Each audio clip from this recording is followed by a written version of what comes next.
Bonjour à tous, bienvenue dans cette nouvelle visioconférence. Aujourd'hui, cette visioconférence est réalisée en partenariat avec Movadom et Adaptia et elle est financée par la Conférence des financeurs de la prévention de la perte d'autonomie du département des Hauts-de-Seine avec le concours de la CNSA. Merci à tous d'être présents aujourd'hui.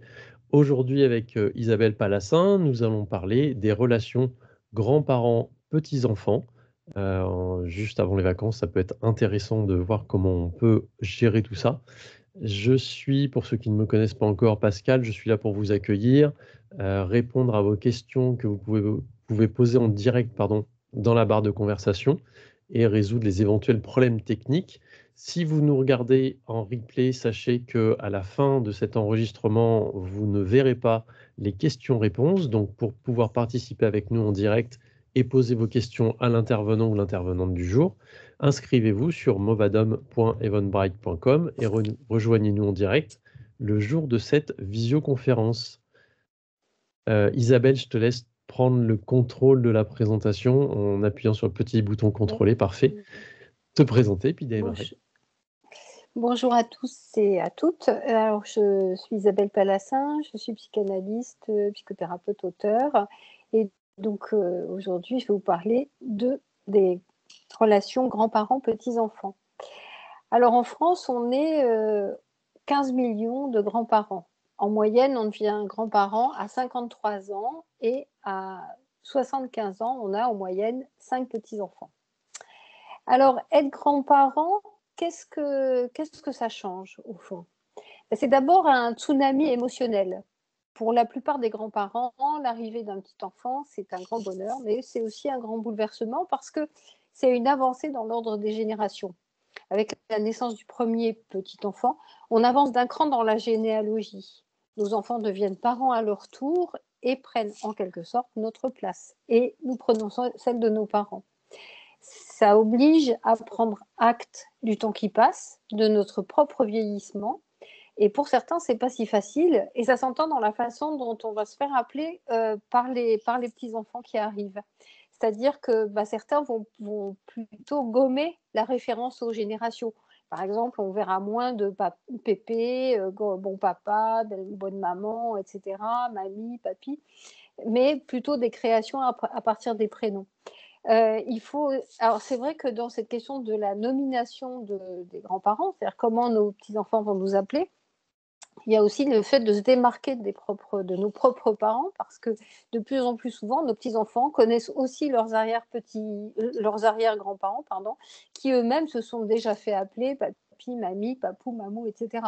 Donc il va falloir marquer justement cet écart de génération et se faire appeler autrement. Et puis l'arrivée d'un petit, c'est aussi une nouvelle redistribution, bien sûr, des places dans la famille.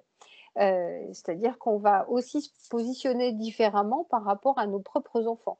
Il va falloir qu'ils prennent et qu'on leur laisse leur place de parents. Ce qui signifie prendre acte du fait qu'ils sont adultes, responsables de leur propre famille. C'est aussi une sorte de passage de relais. Et c'est aussi, paradoxalement peut-être, un rajeunissement. Pas seulement parce qu'on se trouve dans une situation nouvelle, ce qui est déjà en soi quelque chose qui est plutôt du côté de rajeunir, parce qu'en avançant en âge, on a de moins en moins l'occasion justement de vivre des choses nouvelles, mais là c'est vraiment quelque chose un grand bouleversement.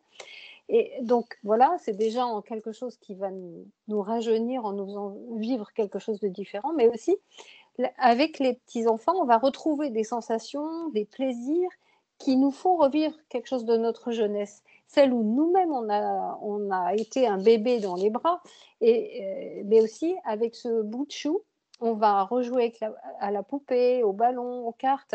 Quelque chose recommence et on va retrouver des sensations aussi qu'on a pu avoir quand nous-mêmes étions parents. Et puis, être grand-parent, c'est endosser un nouveau rôle. Alors, il faut savoir que les grands-parents d'aujourd'hui ne sont pas exactement les grands-parents que nous, on a connus, c'est-à-dire les arrière-grands-parents de nos petits-enfants. Parce que nous, on est une génération qui est peut-être plus en forme que eux à l'époque, même si on le voit, hein, il y a quand même une grande avancée en termes d'espérance de vie. Mais surtout parce que dans les années 60, à peine la moitié des femmes travaillaient. Aujourd'hui, la plupart des nouvelles grand-mères sont encore au travail. Et donc, quand on voit, hein, tout à l'heure, j'ai dit, la moyenne pour d'arrivée du premier petit enfant, c'est 53 ans. Et on sait bien qu'aujourd'hui, l'âge de départ à la retraite, c'est 63 ans. Donc, on voit qu'il y a 10 ans, en fait, entre le moment où le petit enfant arrive, évidemment, hein, c'est toujours une moyenne, et puis le moment où on va partir à la retraite. Donc, c'est pas dans la question de la relation grands-parents-petits-enfants, c'est pas anodin parce que on a moins de temps, évidemment, de les prendre avec nous. Et d'ailleurs, aujourd'hui, on voit que moins de 3% des moins de 3 ans sont gardés à plein temps par leurs grands-parents, ce qui n'était pas du tout le cas il y a encore 40 ans. Et pour 51 d'entre eux, les grands-parents voient 8 heures par semaine environ leurs petits-enfants et 21 jours pendant les vacances scolaires. Par ailleurs, les grands-parents d'aujourd'hui, ce qui change aussi, c'est qu'ils sont souvent, là aussi du fait de l'espérance de vie, ils sont souvent aussi aidants de leurs parents vieillissants. C'est pourquoi on appelle la génération des 55-65 ans la génération pivot, parce que à la fois on s'occupe ou on aimerait bien s'occuper des grands-parents, des petits-enfants, pardon, et en même temps, il faut s'occuper des parents qui parfois ont des problèmes de santé, qu'il faut accompagner, dont on est les aidants. Et donc on est un peu, et tout ça souvent en travaillant, hein, parce que, encore une fois, 55-65 ans, avec l'avancée le recul de l'âge de la retraite, eh bien, on a 3 vies en une, en quelque sorte. Donc, c'est vrai que cette génération des 55-65 ans, elle a des contraintes qui rendent plus fatigable et qui donnent aussi envie d'avoir une vie à soi, c'est-à-dire des moments pour pouvoir souffler. Alors, c'est la génération qui appelle ses petits-enfants les chicoufs. Chic, ils arrivent et ouf, ils repartent. C'est parfois aussi mal vécu par les enfants parce que nos enfants, ils aimeraient bien compter en fait sur nous pour les aider à garder les petits, à les soulager en fait quand un enfant est malade, etc. Mais c'est vrai que quand on est un grand-parent qui travaille, c'est difficile aussi pour nous de pouvoir prendre une journée pour garder un petit enfant qui a une bronchite, par exemple. Le rôle des grands-parents, c'est aussi quelqu'un avec qui on partage de beaux moments. Pourquoi ? Parce que nous, les grands-parents, on est débarrassés des problèmes éducatifs. C'est-à-dire qu'on n'a pas à entrer en compétition avec nos enfants dans le rôle d'éducateur. Nous n'avons que le bon, entre guillemets, avec nos petits-enfants. C'est-à-dire les moments de complicité. Et même si on a envie de transmettre des valeurs de bonne éducation, hein, comme ne pas mettre ses coudes sur la table, dire bonjour, au revoir, merci, etc., ça sera toujours mieux pris dans la relation grands-parents-petits-enfants que dans la relation parents-enfants. Car les petits savent bien qu'ils ne sont pas avec nous, ils sont avec nous que pour un temps. Donc ils peuvent prendre des libertés, etc. Et même si on se fâche un petit peu, ça ne va pas durer. Ils ne vont pas être effondrés comme ça peut être le cas avec les parents quand il y a vraiment quand ils se font gronder par leurs parents, par exemple. C'est un petit peu plus impactant pour eux que lorsqu'ils se font gronder par des grands-parents. Mais et puis aussi, quand nous sommes, nous, avec nos petits-enfants, on a le temps. C'est-à-dire qu'on a vu qu'on avait des vies un peu parfois compliquées, mais quand on prend le temps d'être avec ses petits-enfants, on y est. Voilà, on n'a pas autre chose à faire, on n'a pas 3 machines à laver à mettre en route. Enfin voilà, on prend le temps. Et c'est pareil, lorsqu'on les prend pendant les vacances ou le mercredi, c'est pour eux comme pour nous vraiment un moment à part. C'est-à-dire, on n'est pas pris dans la course du quotidien, on a vraiment le temps de s'asseoir avec eux et d'être à leur disposition. On a la possibilité de nous caler sur le rythme de l'enfant, ce qui est très très reposant et sécurisant pour lui. Et puis, les grands-parents, c'est aussi, ils sont aussi là pour soutenir les parents. Bien sûr, on n'a pas, on l'a dit tout à l'heure, à nous substituer aux parents. mais nous pouvons aider nos enfants à assumer leur rôle de parents, rassurer les jeunes mamans, prendre les enfants pour permettre au couple de se retrouver, aider matériellement, etc. C'est-à-dire, au tout début de la vie, le bébé a surtout besoin de sa mère. Mais pour que les relations mère-bébé, qui sont tellement importantes pour le développement psycho-affectif du nourrisson, se déroulent bien, il faut que l'environnement de la mère soit sécurisant pour elle. Hein. C'est-à-dire qu'une mère qui est trop stressée, qui a trop d'inquiétudes, etc., ben, ça va être difficile dans les relations avec son bébé. Et c'est vrai que nous, les grands-parents, on est là aussi pour la soutenir, cette maman qui parfois est un peu perdue, ne sait pas trop comment est fatiguée parce qu'elle ne dort pas la nuit, etc. Alors, évidemment que son premier environnement à cette maman, c'est avant tout la personne qui partage sa vie. Mais il y a aussi quelque chose qui se transmet de la maternité entre générations. C'est-à-dire que pour prendre son rôle de mère, la jeune femme peut se trouver dans le besoin de tuer sa mère, évidemment symboliquement, mais pour prendre sa place et de devenir mère à son tour. Mais aussi, elle a besoin que sa mère l'autorise. Évidemment, tout ça se passe sur un plan assez inconscient. L'autorise ou au moins l'accompagne dans ses premiers pas de maman. Et c'est d'ailleurs la même chose pour le père. Et c'est tellement important, cette chose-là, que l'Association des grands-parents européens, dont on reparlera plus tard, a bâti un projet pour accompagner les jeunes mamans isolées de leur famille. C'est les Babalia. Ce sont des bénévoles, des grands-parents bénévoles, qui accompagnent et soutiennent les jeunes parents jusqu'aux 2 ans de l'enfant. On voit bien là, dans ce projet, dans cette initiative, qu'on a pris en compte le fait qu'une jeune maman isolée, sans sa mère, voilà, ou même sa belle-mère, ou en tout cas une femme plus âgée qui va l'accompagner dans ses premiers pas de maman, qui va la soutenir, ça va être quand même très compliqué pour elle. Enfin, ça dépend, mais ça peut être très compliqué pour elle. Et puis, alors justement, je vais juste faire une petite parenthèse sur cette question de garder les petits-enfants dans les tout premiers mois de la vie, hein, parce on a vu combien c'était soulageant ça pouvait être soulageant pour les jeunes couples. Mais c'est vrai que la relation, il faut quand même avoir en tête que la relation au temps d'un nourrisson n'est pas tout à fait la même que celle d'un enfant plus grand. Être éloigné de sa maman toute une journée, par exemple, ça peut dépasser sa capacité de représentation du temps. Il peut donc se sentir perdu. Par exemple, à 3 mois, il pourra rester quelques heures avec vous sans problème, mais pour passer toute une nuit, peut-être vaut mieux attendre au moins 1 an.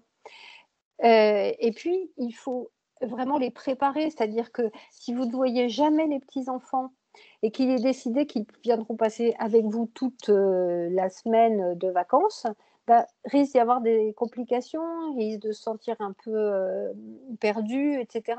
Donc, il faut vraiment beaucoup leur parler. Et puis, c'est vrai que les enfants, faut jamais perdre de vue que les enfants ont besoin d'un environnement stable et rassurant, ce qui implique qu'ils connaissent bien les personnes qui s'occupent d'eux et qu'ils aient l'habitude de les rencontrer régulièrement. Donc c'est vrai que même si on travaille, qu'on s'occupe de ses parents âgés, etc., prendre le temps quand même d'avoir une interaction avec son petit enfant au moins une fois dans la semaine, voilà, ça tisse des liens.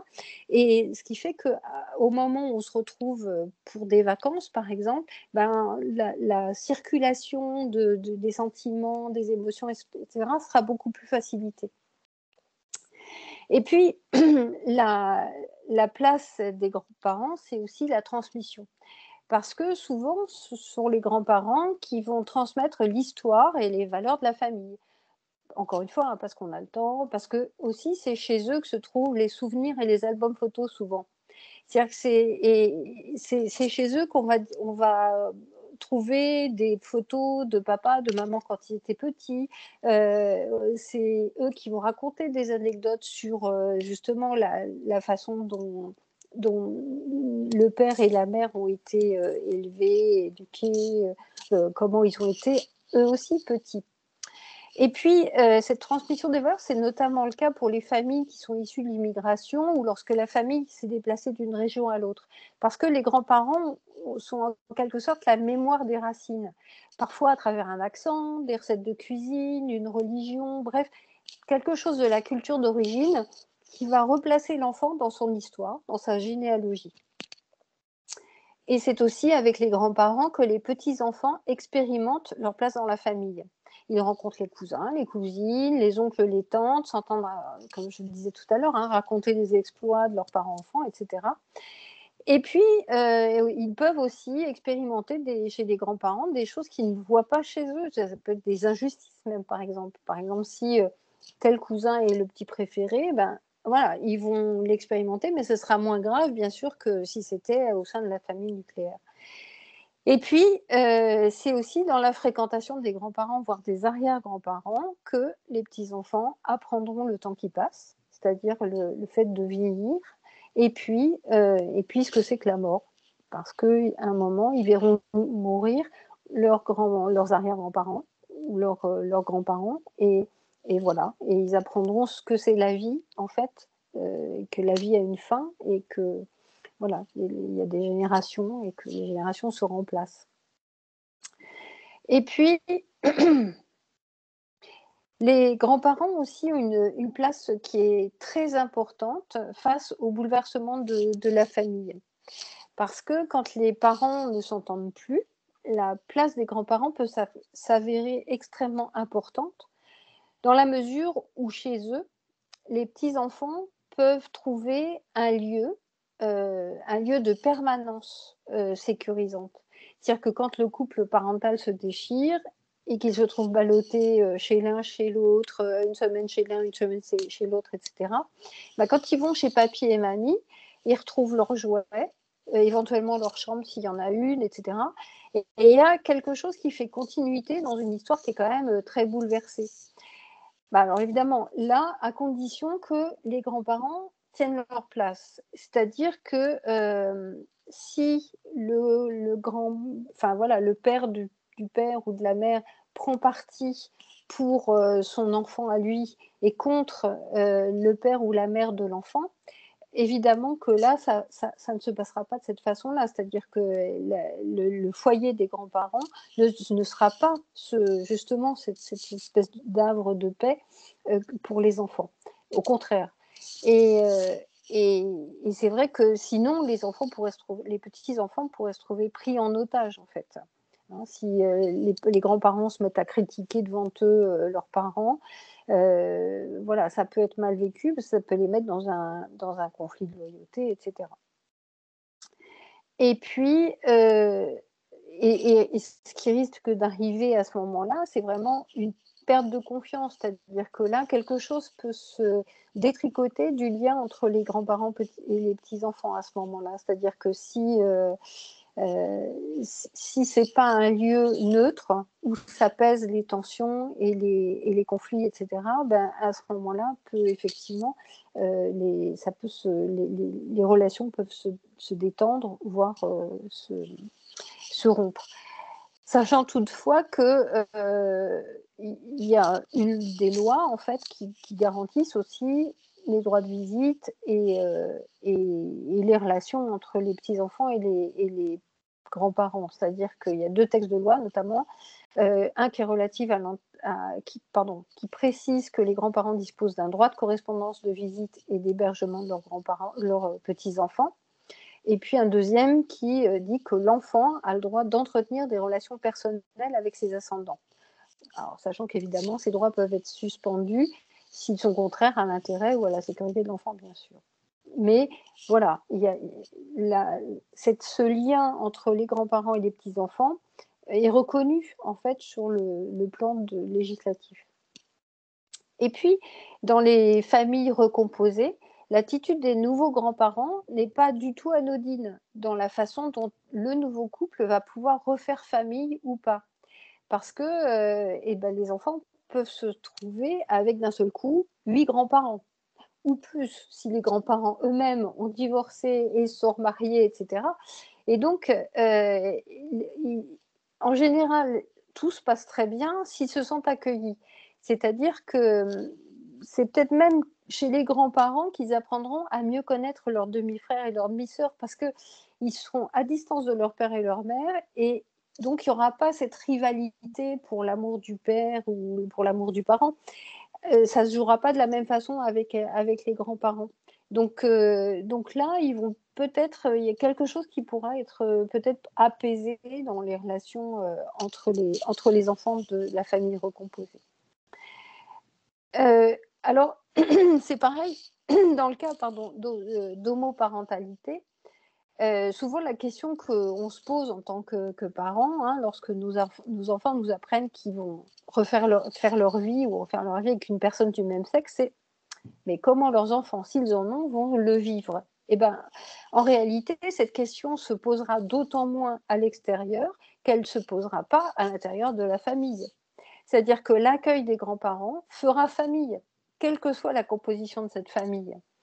C'est-à-dire que c'est aussi parce que nous, les grands-parents, accueillerons de façon inconditionnelle les petits-enfants et considéreront cette famille comme une famille ordinaire que, évidemment, elle prendra sa place de famille ordinaire. Enfin, je ne sais pas si c'est très clair ce que je suis en train d'énoncer, mais voilà, on a ce rôle à jouer d'accueil inconditionnel pour nos enfants, d'une part, et pour la façon dont ils vont faire famille. Et puis, c'est aussi à travers le couple parental, mais comme dans toutes les interactions avec la famille et les amis du couple, que les enfants aussi trouveront leur support identificatoire nécessaire à s'ancrer dans leur sexe, en fait. C'est-à-dire que, alors, parce que souvent on se dit, ah mais oui, mais s'il y a deux mamans, alors il n'y a pas de papa, alors comment ils vont, si c'est un garçon, est-ce qu'il va pouvoir s'identifier une figure paternelle? Ben, d'abord, les deux mamans se positionnent pas du tout pareil l'une et l'autre par rapport à l'enfant. Donc déjà, il y aura bien une maman qui sera différente de l'autre. Et puis, ben, ces mamans ont souvent quand même un père, une mère. Donc le grand-père sera une figure masculine qui traversera la vie affective de l'enfant, mais comme le meilleur ami de la famille, comme un oncle, voilà. Donc voilà, on a aussi ce rôle à jouer auprès des enfants. Et puis, c'est pareil aussi dans les cas d'adoption, parce que là aussi, les grands-parents sont partie prenante dans la façon dont le petit enfant, le nouveau venu, va être accueilli dans sa famille. C'est-à-dire comment il va sentir qu'un nid, une niche affective, comme dirait Cyrulnik, se construit autour de lui. C'est-à-dire que voilà, le petit enfant qui arrive, qui vient d'un orphelinat ou d'une pouponnière, ben, le nid dans lequel il va être, qui va se constituer autour de lui sera d'autant plus sécure que les grands-parents aussi seront là et que toute la famille va l'accueillir. Alors maintenant, on a vu un petit peu ce qui se passe avec les petits enfants. Alors n'hésitez pas peut-être à m'interrompre si vous avez des remarques, si vous avez des questions en cours de route. On a vu ce qui se passait avec les tout petits enfants. Maintenant, on va voir ce qui se passe avec les adolescents. Parce que c'est vrai qu'avec les petits, c'est facile quelque part d'être grands-parents, on câline, on raconte des histoires, on organise des chasses aux œufs, hein, c'est bientôt Pâques, voilà, on fait des sorties, des musées, etc. On fait du potager et ça fonctionne. Mais quand vient l'adolescence, les grands-parents ont parfois l'impression que le lien se défait, que les ados fuient alors ça c'est quelque chose qu'on entend très souvent, ne viennent que pour les cadeaux. En réalité, ce qu'il faut savoir, c'est qu'à l'adolescence, le jeune est dans une période de transition, de recherche identitaire qui lui fait rechercher ailleurs ses repères. C'est-à-dire que, notamment chez les copains, c'est-à-dire chez les pairs, P-A-I-R, et non pas les pairs, P-E-R. Et donc, faire bande, pour eux, c'est très rassurant parce qu'on se cherche ensemble, on a les mêmes problématiques, et cetera. On va essayer de ressembler à l'autre, se comparer à l'autre, et cetera, pour savoir si on est vraiment, si on est bien, si on est la personne qu'on a envie d'être, et cetera. Et alors, et dans ce contexte-là, tout ce qui se raccroche à l'enfance est revêtu d'une grande ambivalence. C'est-à-dire qu'à la fois, on a envie d'y retourner pour se rassurer, parce que c'est un lieu d'affection et donc de sécurité affective. Et en même temps, on a envie de le fuir pour grandir. Or, les grands-parents sont vraiment associés à l'enfance. Et d'ailleurs, voir vieillir ses grands-parents peut être angoissant pour des adolescents, dans la mesure où c'est la preuve de l'impossible retour à l'enfance. Alors, pour autant, est-ce que il faut se dire que tout c'est perdu et qu'on n'y arrivera pas et qu'on ne peut pas avoir de lien satisfaisant avec ces petits-enfants adolescents? Eh bien non, évidemment. D'abord parce que dans ce tourbillon de l'adolescence, la présence d'adultes qui nous accueillent de façon inconditionnelle, sans se préoccuper du carnet de notes et des études, c'est très reposant et même renarcissisant. C'est-à-dire que souvent, hein, dans l'adolescence, d'abord, en général, quand vous parlez à des parents d'adolescence, ils lèvent les yeux au ciel en disant « Ah, mon Dieu !» Donc déjà, on sent que la relation parent-enfant n'est pas facile et que dans cette relation parent-enfant difficile, ben, l'enfant peut se sentir parfois mal jugé, en fait, un peu rejeté. Il a l'impression que quelque chose... Alors même s'il a sa part, évidemment, hein, dans cette difficulté, mais il peut avoir l'impression qu'il n'est pas, il n'est plus aimé autant qu'avant. Et puis aussi, souvent, et de plus en plus fréquemment, enfin, et d'autant plus fréquemment, pardon, qu'on approche du bac, par exemple, la période d'orientation, etc., les parents sont très angoissés sur l'avenir de l'enfant, ce qui est légitime. Mais c'est vrai que quand on parle avec les adolescents, souvent, ce qu'ils disent, c'est ah bah, de toute façon, mes parents, ils m'interdisent tout. Et puis, il y a une chose qui les intéresse, c'est tout. C'est si j'ai ma moyenne, etc. Et nous, les grands-parents, on a une autre position par rapport à ça. Parce qu'au fond, encore une fois, hein, c'est ce que je disais au début, c'est-à-dire que notre rôle n'est pas un rôle éducatif. Ce sont les parents qui éduquent. Les grands-parents, ils sont là, je veux dire, pour le fun, un peu. C'est-à-dire pour le plaisir, pour l'accueil, Et donc, cet accueil inconditionnel, c'est quelque chose qui va être très reposant, en fait, pour l'enfant. Savoir qu'il y a un lieu où il n'est pas jugé, où il est accueilli quoi qu'il arrive, dans quelles que soient ses notes à l'école, etc., ça va être vraiment important pour lui. Parce que ça dit quand même quelque chose d'une continuité, malgré justement son corps qui change, et puis tout ce qui peut évoluer dans sa vie. Et puis, par ailleurs, le savoir de l'adolescent sur les nouvelles technologies, les nouvelles modes, le monde qui marche, hein, le monde qui est en train de se faire, ben, c'est précieux pour les grands-parents qui, eux, ont parfois l'impression de perdre au pied. C'est-à-dire qu'on a d'un côté des jeunes qui sont en train de vivre et de construire le monde, et puis de l'autre côté, des grands-parents qui parfois ont l'impression que tout leur échappe un peu, les technologies, etc., qui ne savent plus trop comment se positionner dans le monde. Et donc, questionner l'adolescent, s'intéresser à ce qui l'intéresse, c'est à la fois une façon de se maintenir dans le coup, c'est-à-dire d'être en prise en fait avec le monde, avec la société, etc. Et puis c'est aussi une façon, pardon, de lui donner une place qu'il n'arrive pas toujours à trouver auprès des autres adultes, qui ont parfois, donc, on l'a vu, hein, beaucoup d'exigences et pas forcément beaucoup d'écoute.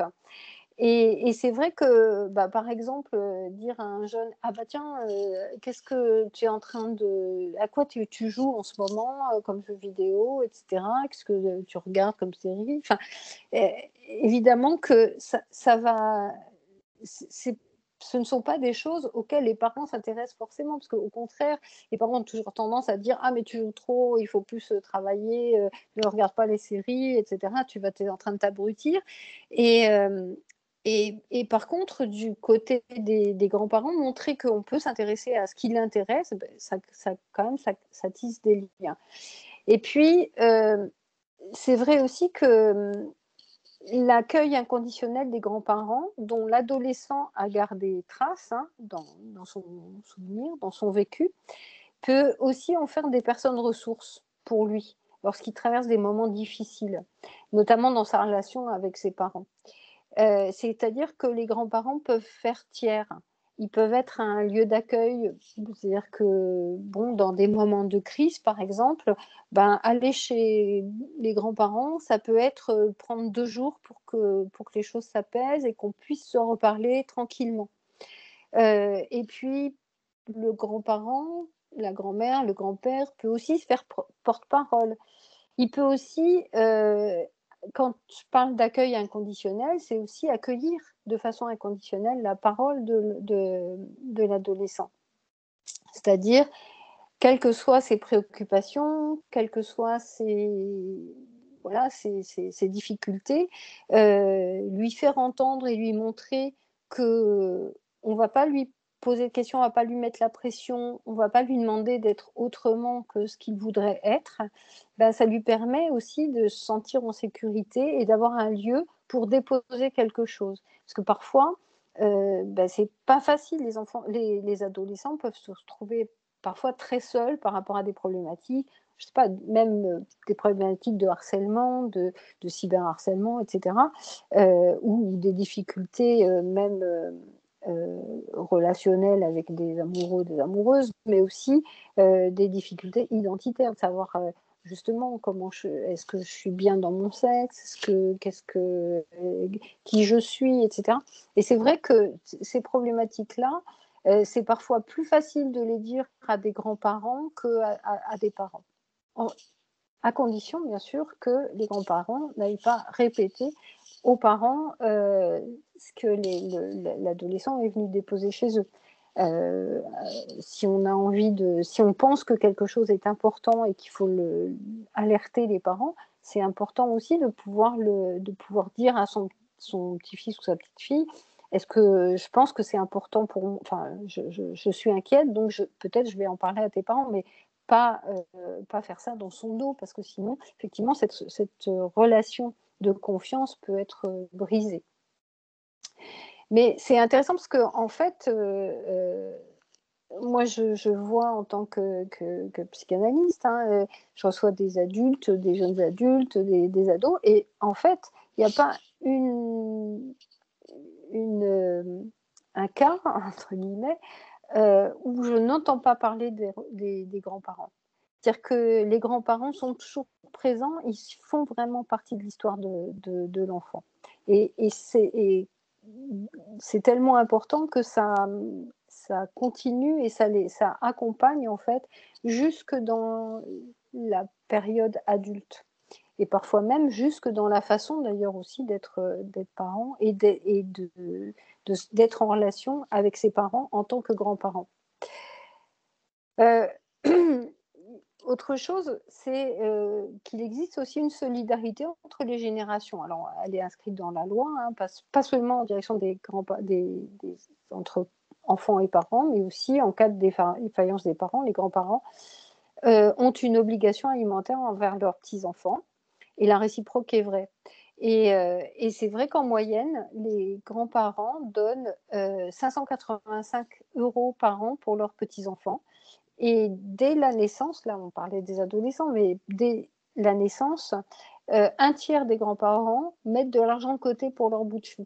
Et souvent, cet argent, eh ben, c'est à l'adolescence qu'il va être donné. Et donc, l'adolescent, il va pouvoir passer son permis de conduire ou faire des études ou peut-être acheter son premier appartement ou sa première voiture ou sa mobilette, je ne sais pas quoi, mais grâce à cette solidarité et ce geste qu'a fait pour eux le grand-père, la grand-mère, etc. Maintenant, je voulais vous parler aussi d'une association qui est très importante pour vous aider. Alors, je ne sais pas si la personne des grands-parents européens est parmi nous. Alors si Régine Florin, la présidente de l'école des grands-parents européens, est avec nous, donc je vais la mettre présentatrice, mais vas-y, je te laisse continuer de parler le temps qu'elle se connecte.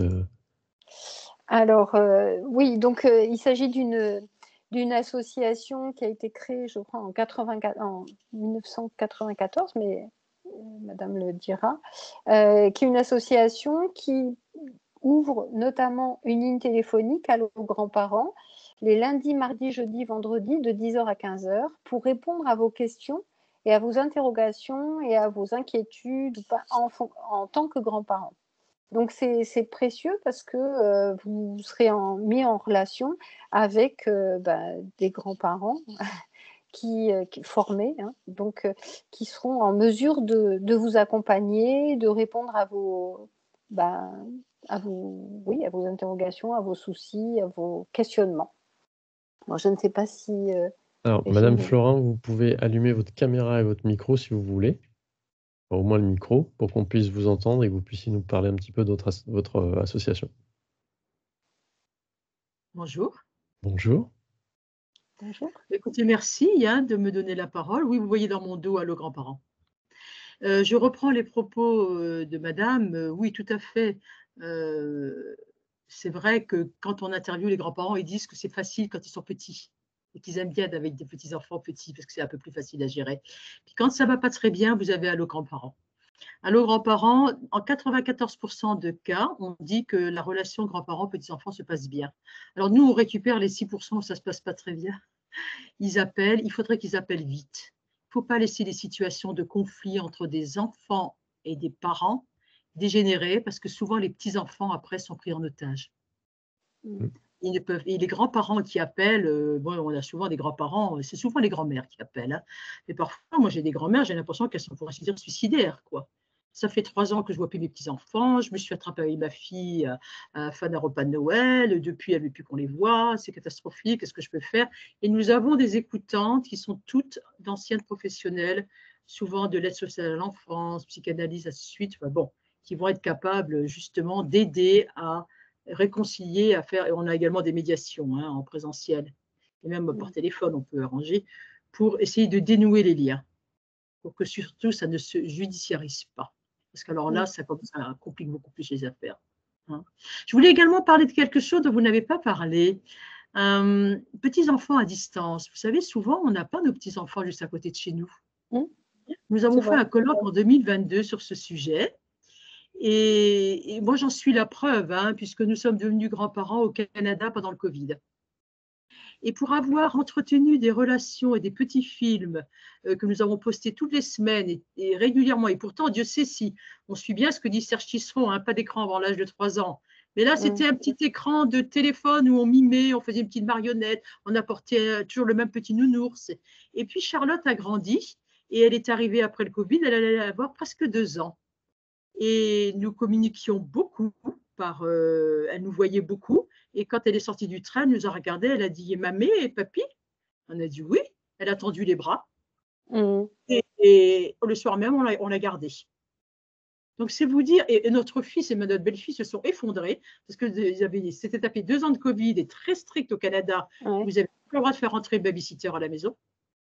Ils n'en pouvaient plus, mais ils se sont effondrés de fatigue. Je dis, non, mais c'est pas. Mais oui, mais bien sûr, elle nous avait assimilés. Puis je chantais toujours la même chanson. Et maintenant, je continue. Je lui lis tous les semaines une histoire via une app en ligne. Je ne veux pas citer le nom de la boîte à histoire, mais certains grands-parents reconnaîtront. Elle est bleue, un petit peu glaciée, cette boîte à histoire. Et elle a une app où on peut se mettre en studio. Et moi, je lis. Et donc, ça arrive directement. Et ensuite, par la poste, moyennant un tarif que nous consent la poste, il faut y penser. Courrier international envoie de livres et brochures. Je ne paye qu'1,50 € et j'envoie le livre au Canada. Et Charlotte, 3 jours après, reçoit le livre. Et comme elle a l'histoire sur sa boîte à histoire, je viens de recevoir une photo ce matin où elle est avec ses écouteurs, tout en lisant le livre que ma mère a envoyé. Donc, on a moyen de garder à distance. Alors, merci pour nos babalias. Oui, elles sont toujours là, les babalias. Elles se sont mises un petit peu, je dirais, en silence pendant le Covid parce que les babalias ont besoin de présentiel. Malgré le fait que nous ayons accompagné 2 mamans pendant le Covid. Et là, nous avons actuellement une quinzaine de grand-mères, toutes quand même issues un petit peu du monde professionnel, hein, sages-femmes, médecins PMI et tout ça. Et nous accompagnons, à la demande des PMI et des sages-femmes qui nous sollicitent, nous accompagnons actuellement 13 mamans dans Paris et 13 mamans en l'espace de 3 mois. Donc, ça va aller en s'amplifiant. Voilà, et on a d'ailleurs des contacts avec des mamans qui viennent de savoir qu'elles attendent un bébé, qui disent « Je veux une babalia, je veux une babalia, mes parents sont très très loin, je ne veux pas être toute seule, j'ai besoin un peu d'une relation avec une maman. » Voilà, alors je vous remets. Alors, autre chose, pourquoi je suis un peu seule cet après-midi, parce que d'habitude c'est une ruche ici, c'est parce qu'aujourd'hui, alors attendez, je vais faire exactement comme je fais, vous voyez, avec ma petite fille quand on fait des recettes. Avec Charlotte. Charlotte, voilà. Donc aujourd'hui, c'est le café des grands-parents. Et elles sont en train de discuter à la Maison de la vie associative du 7e. Il y a à peu près une trentaine de participants à chaque fois sur comment s'y retrouver dans tous les modèles éducatifs. Les grands-parents, ils ne sont pas là pour se mêler d'éducation, mais quand on se retrouve entre nous, on dit ah bon, chez toi aussi? Ah ben chez moi aussi. Ah ben, alors, qu'est-ce qu'on dirait hein? C'est une ascèse d'être grand-parent. Oui. On apprend à ne rien dire. Et on apprend à dire, c'est à eux d'apprendre à être eux-mêmes parents. Nous aussi, on a fait des gaffes quand on était parents. Voilà. Alors, quand on parle de Marcel Ruffo et de François Dolto, on nous regarde un peu comme des dinosaures. Donc, on n'en parle pas. Et on est là pour les aimer, effectivement, tels qu'ils sont. Avec beaucoup de… Mais ceci étant, vous voyez, nous avons eu des réflexions ici en disant est-ce qu'il ne faudrait pas plutôt s'appeler, comme vous nous aviez dit, Association de grands-parents européens. Et le mot est resté EGPE, parce que ça a été fondé par Marie-Françoise Fuchs en 1994. Vous aviez raison, on va fêter nos 30 ans. Parce qu'elle venait de l'EPE, l'École des parents éducateurs. Oui. Et je pense qu'elle a mis GP, puis elle était très européenne, je le suis également, on a déjà fait des colloques européens. Tout à fait. Et on en fera, on continuera. Et donc, et on voit très bien que les grands-parents en Europe, alors là, selon chaque pays, c'est tout à fait différent. Incroyable. Hein. Vous parliez de la loi. On a vu en Angleterre, quand il y a défaillance des parents, très souvent, on fait appel aux grands-parents. Ici, nous avions encore des avocats en droit de la famille lundi dernier qui nous ont dit, quand il y a défaillance des parents, que ce soit pour drogue, alcool, pour toutes sortes de soucis, psychiatriques également, les grands-parents, faites-vous connaître, parce qu'on ne viendra pas vous chercher. On ne viendra pas vous chercher. Contrairement à la Belgique et contrairement à l'Angleterre, où on pense d'abord famille. Les grands-parents, alors c'est pour ça que nous avons beaucoup de coups de téléphone de grands-parents qui sont complètement consternés. Parce qu'il y a eu quelques cas, mais des cas où après le Covid, les petits-enfants ont raconté, puisqu'ils ont une grande confiance à leurs grands-parents, ils ont raconté des cas de maltraitance qui s'étaient passés pendant le Covid. Et les grands-parents maintenant n'hésitent plus à faire des signalements. Mais qui dit signalement dit qu'à ce moment-là, l'enfant est placé. Et le grand-parent qui, pendant 7-8 ans, a eu son petit tous les mercredis et qui a pris tous les week-ends et qui a pris pendant toutes les vacances, parce que justement, il se rendait compte que dans le couple, il fallait protéger ce petit. Du jour au lendemain, l'enfant est placé par l'aide sociale à l'enfance et puis ils n'ont plus de nouvelles des grands-parents. Oui, c'est terrifiant. C'est terrifiant. Donc, ils sont obligés de remonter par un avocat pour remonter sur un juge pour enfants et un juge aux affaires familiales, et ainsi, pour savoir où est leur petit enfant qu'ils ont protégé. Mais leurs enfants ne sont pas dupes, ils savent très bien ce qui s'est passé. Qui a dénoncé? Voilà, donc c'est des choses extrêmes, hein. C'est des cas absolument extrêmes. Ce n'est pas du tout comme ça la plupart du temps. La plupart du temps, on vit des moments très, très, très chouettes. On a beaucoup de témoignages de grands-parents. Et vous, comme vous disiez, avec des ados qui nous apprennent à utiliser les apps, qui nous apprennent plein de choses. Je crois que vous avez des… Pardon, excusez-moi. Je crois que vous avez des antennes en province aussi. Oui, tout à fait. On en a à Bordeaux, à Lyon, à Pau, à Rouen, à Versailles et en Alsace. Elles n'ont pas toutes les mêmes actions. Paris a quand même pris en charge ce qu'on appelle l'Observatoire de la grand-parentalité. Là, par exemple, vous savez, tous nos appels téléphoniques sont anonymes, bien sûr, mais font l'objet d'une fiche. Et j'ai une armoire pleine de fiches. Et nous travaillons actuellement avec Véronica Kustanina, qui est sociologue sur la grand-parentalité, et il n'y en a pas beaucoup. Elle est à Besançon, et nous avons actuellement 2 étudiantes en Master 2 qui sont en train de faire leur master, justement, avec le soutien de Malakoff Humanis, qui nous porte là-dedans, heureusement, qui nous a porté sur cet observatoire. Et elles sont en train d'étudier toutes les fiches et de nous préparer pour notre futur colloque des 30 ans, le 23 novembre, une analyse de l'évolution de la grand-parentalité sur 30 ans. Elle a beaucoup changé. Oui, ça va être intéressant. Énormément changé. Et quand vous parlez de la génération pivot, on a de plus en plus de coups de téléphone, même dans ce sens-là, hein, parce qu'elle va loin, la génération pivot. On dit qu'on est grands-parents actuellement à 54. À mon avis, c'est ce qu'il y faut pour 2021. Moi, je pense qu'on va passer à 56, 57. On met en route son premier enfant de plus en plus tard. C'est enclenché le mouvement. Donc, on va devenir grands-parents de plus en plus tard. Et on a 30 000 centenaires en France. Et quand j'ai regardé l'émission consacrée aux centenaires, les centenaires 10 ans chez eux, heureusement, on a nos filles qui sont à côté. Les filles, elles ont 80 ans. Hein. Et elles arrivent à la voiture, et elles font le ménage, elles remplissent le frigo, elles repartent. Et on ne parlait pas des filles. Et je me disais, ben dis donc, les filles, elles sont costauds. Hein. Et nous avons de plus en plus, moi j'en ai autour de moi, des grands-parents qui ont 74, 75 ans, qui sont ici bénévoles et qui arrivent un jour en disant, oh, j'ai mal au dos, je suis crevé. Mon père, de 102 ans, il a enfin d'accepter de rentrer en résidence foyer. Oh, ben dis donc, on a fait le déménagement. Oh, j'en peux plus. Et je lui dis, ben enfin, 74 ans. Ben, elle me dit, ben oui, je suis sa fille. C'est terrible, hein. Je suis admirative. Hein. Et on a, Véronica Kustanina nous dit qu'on est actuellement entre 55 et 75, 27% à être encore en responsabilité d'un aîné. C'est terrible, hein. Oui, et moi, personnellement, accompagnant ma sœur aînée en EHPAD, puisqu'elle est atteinte d'Alzheimer, je les repère, les grands-parents. C'est eux qui sont là. Et ils me disent, il faut vite que je me sauve, je vais chercher le petit à la sortie de l'école. Oui, c'est ça, oui. Ils courent partout. Hein. Et c'est vrai que c'est une génération pivot qui est très sollicitée. Et on représente quand même encore 650 000 emplois à temps complet d'aide maternelle pour la garde des petits. On les voit ici. Hein. Moi, je les ai, hein, le mercredi, le truc. Non, non, mais attends, là, il faut que je me sauve, Régine, parce que j'ai le petit qui attend à l'école. Ah non, mais il y a grève aujourd'hui. Ah, les jours de grève.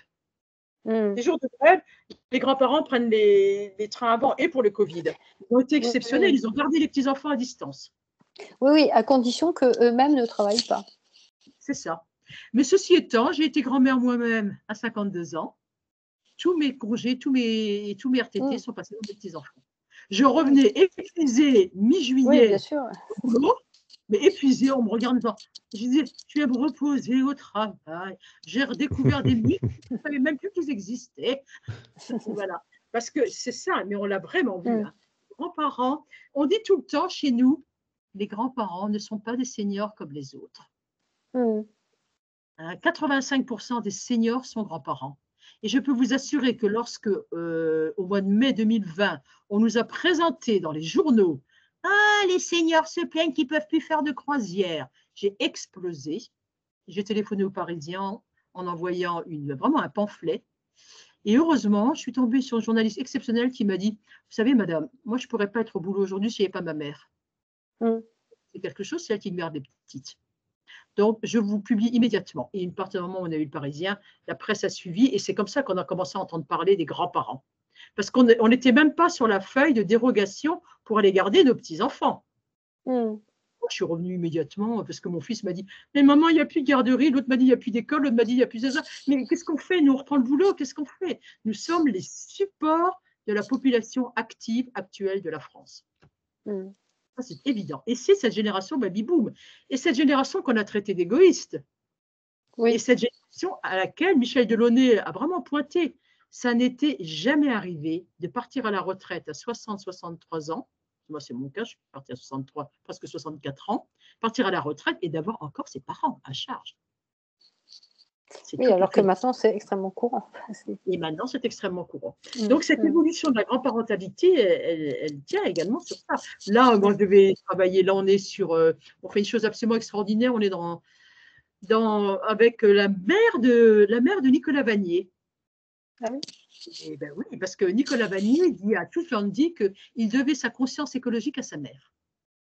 La mère de Nicolas Vanier nous a contactés, nous avons monté une commission grands-parents, petits-enfants, unis pour la planète.